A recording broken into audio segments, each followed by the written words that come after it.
tentang hoak-hoak yang disebarkan oleh Hotman Paris bahwa saya sudah tidak bisa bersidang, suruh belajar lagi ilmu hukum Hotman Paris. Ya, doktornya dari mana dia? Bicaranya ngaco, literasinya nggak jelas, artikulasinya nggak jelas. Suruh debat dengan saya di TV. Semua buka pasal-pasal. Hotman Paris, kau jangan banyak piknik. Kutantang kau debat di TV. Dari mana dasarnya kau bilang aku nggak boleh bersidang di seluruh Indonesia? Saya sangat prihatin. Lagi-lagi KAI yang dipimpin Saudari Siti Jamaliah Lubis dan Apollos Jarabonga Gegabah. Dulu saya tidak diperiksa, sama sekali tidak diperiksa oleh Dewan Kehormatan. Tiba-tiba keluar pemberhentian. Padahal saya sudah mundur karena saya sudah nggak nyaman di sana. Kemudian saya juga melihat bahwa selalu ada oknum-oknum di KAI yang tidak suka dengan orang yang berkembang, yang diduga tidak sanggup bersaing. Padahal dia yang memang tidak dikenal. Mungkin dia juga orang yang tidak mampu, sehingga tidak dilirik oleh masyarakat dan media. Nah, karena itu saya menyayangkan kok kalian masih lakukan itu. Kasus saya dilaporin lagi, saya ijazah palsu. 1 minggu sebelumnya mereka cabut laporannya, tapi sudah bawa laporan. Kalau begini cara kalian kepada Saudara Firdaus, maka saya akan laporkan.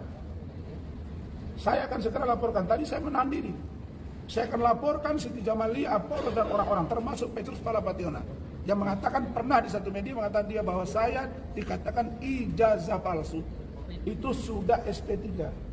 Tapi ternyata DPP KAI belum menyadari dan mengoreksi dirinya. Kalian bukan hebat DPP KAI. Emang kalian siapa?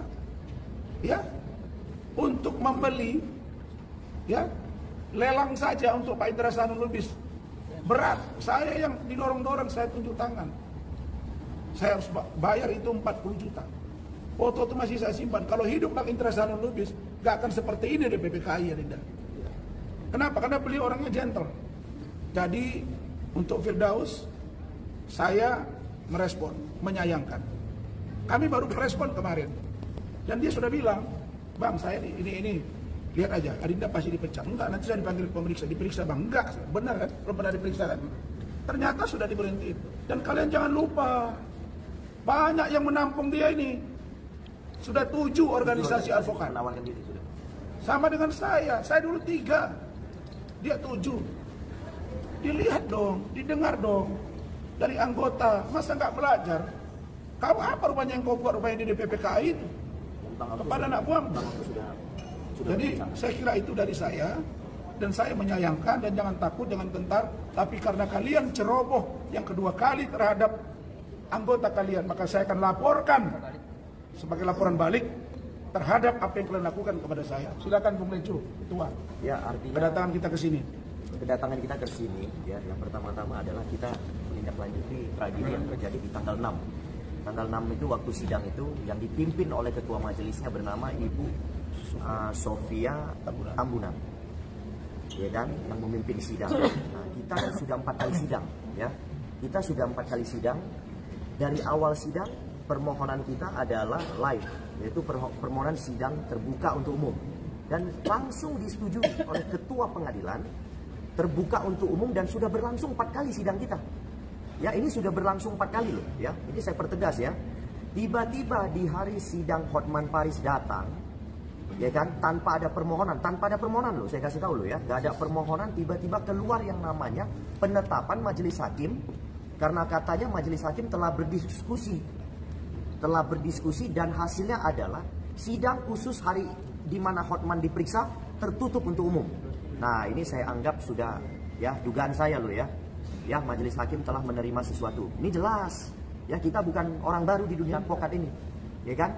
Nah, jadi jelas, ya, kita bukan orang baru di dunia advokat. Kita melalui gerak badan pun kita tahu lah, ya, melalui gerak badan aja kita bisa tahu, ya. Ya, dan ini saya pertegas, ya, Ibu, ya, saya sudah ada teman-teman saya yang sudah memberikan informasi, ya, ya. Jadi saya minta KY tegas dalam hal ini, periksa ketiga majelis tersebut. Tolong saya minta diperiksa ketiga majelis tersebut, yang salah satunya KM-nya bernama Ibu Sofia Tambunan di PN Jakarta Utara. Ya, jadi saya minta KAY jangan tebang pilih, jangan cuma memperoleh informasi-informasi yang bias. Ya, kalau tidak mungkin kami komplain kalau sidang itu sebenarnya terbuka untuk umum seterusnya. Nggak mungkinlah kami komplain. Untuk apa? Kami punya bukti, kami mau sampaikan kepada publik bukti-bukti kami.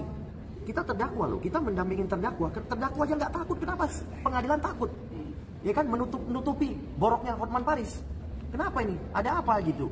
Pengadilan Utara membela Hotman Paris gitu. Ya kan? Ingat ya, Bang Rasman ini terdakwa tapi belum diputus. Terdakwa tapi belum diputus. Belum ada putusan berkekuatan hukum tetap yang menyatakan Bang Rasman ini bersalah. Jadi haknya itu patut kami lindungi. Ya, jelas itu. Dan ingat, hakim di dalam persidangan adalah moderator. Mengatur lalu lintas jalannya persidangan. Mengimbangin antara penasihat hukum dengan jaksa penuntut umum di sidang pidana. Jelas itu. Ya, jadi tidak dalam kapasitas membentak-bentak, memaksakan kehendak, tidak. Tidak seperti itu. Itu menurut saya juga melanggar kode etik hakim. Ya, jelas itu ya. Saya minta KAY ya, periksa. Itu dari saya. Silakan Bung Firdaus. Silakan. Terima kasih banyak. Ya, terima kasih banyak rekan-rekan media semuanya. Terima kasih banyak. Terima kasih banyak. Siapa ketua? Hari ini kita membuktikan bahwa proses peradilan di negeri ini sangat bobrok sekali, ya, dimana ketika kita ingin mengorek permasalahan yang sangat melanggar kesusilaan, tetapi kasus itu dialihkan ke masalah yang lain, yang remeh-temeh. Bahkan kasus remeh-temeh tentang saya naik meja secara nggak sengaja sampai digoreng dan sehingga saya diberhentikan di Kongres Advokat Indonesia. Jam 8 malam saya diberhentikan di Kongres Advokat Indonesia.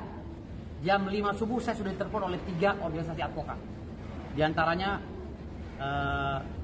Pradi Perjuangan, Pradi WPI dan lain-lainnya. Sampai jam 9 tadi banyak yang telepon organisasi advokat mengajak saya bergabung. Dan mereka bilang, "Tolong Bang, masuk di sini, ini posisi Abang.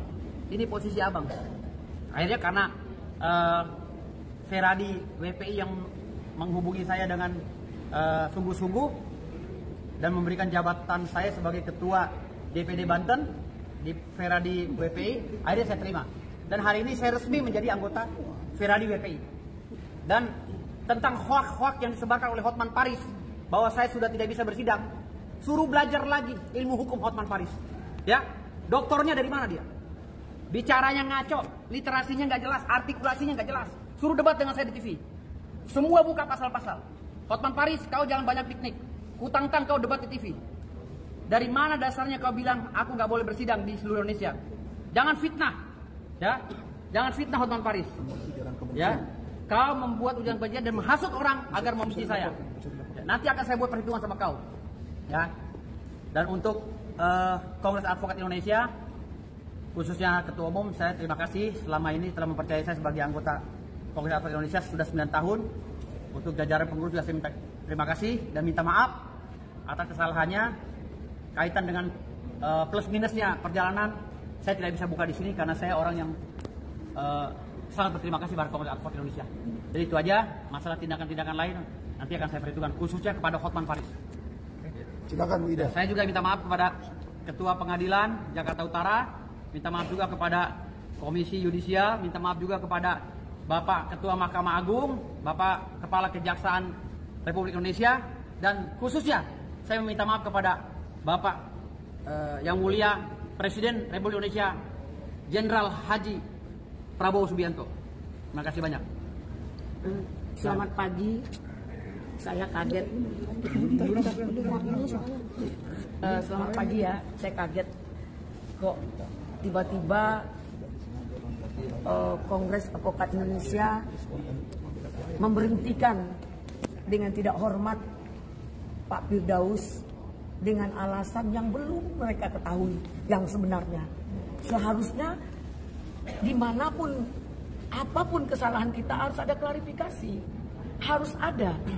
Nah, jangan sepihak. Dan dia tidak melihat, dia tidak berada pada posisi yang di sana, yang kejadian. Nah, disinilah maaf, sekali lagi saya mohon maaf, organisasi yang tidak punya anggaran dasar, anggaran rumah tangga yang benar-benar memperjuangkan anggotanya. Ini diragukanlah advokat-advokat muda untuk masuk pada organisasi yang tidak bertanggung jawab kepada anggotanya.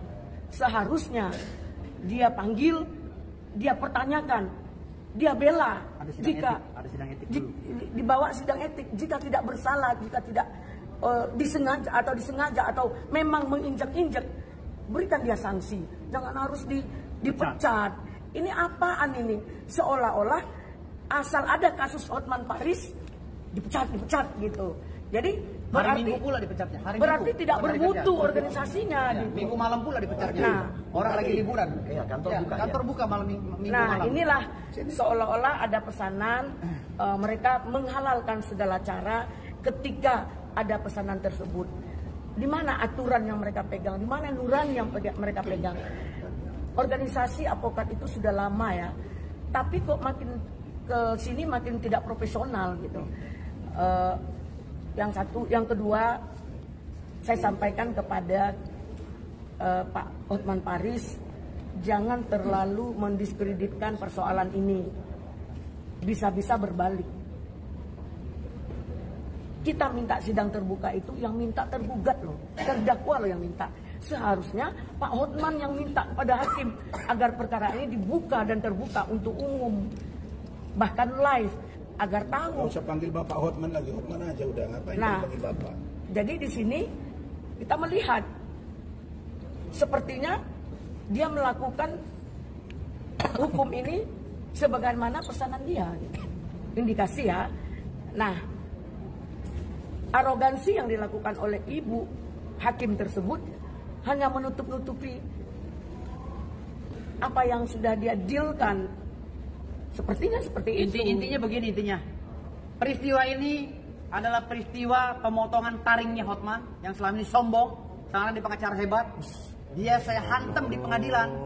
Dia harus teriak-teriak kemana-mana, meminta pertolongan. Dia harus teriak-teriak kemana-mana, menggunakan media sosial, meminta bantuan menteri, meminta bantuan ketua Mahkamah Agung, meminta bantuan kejaksaan, meminta bantuan Kapolda dan lainnya. Dia teriak-teriak. Pengacara internasional kabur teriak-teriak di jalan. Tidak menggunakan cara yang profesional dan konstitusional. Ini inkonstitusional. Teriak-teriak di media sosial. Dan ada yang menarik dari Bang Otto Hasibuan.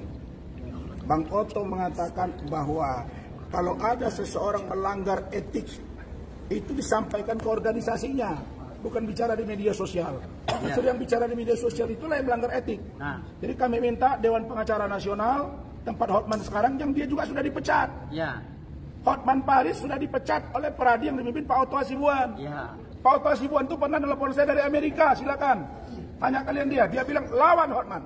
Ya. Bang Otto yang ngomong ke saya. Dan dia dipecat.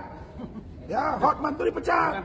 Bukan prestasi. Jadi jangan-jangan balik-balik fakta.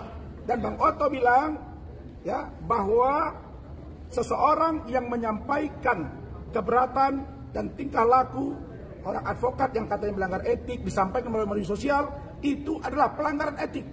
Itu baru ahli hukum. Dia yang melanggar etik. Bukan ngomong kepada media, tapi ngomong kepada organisasinya.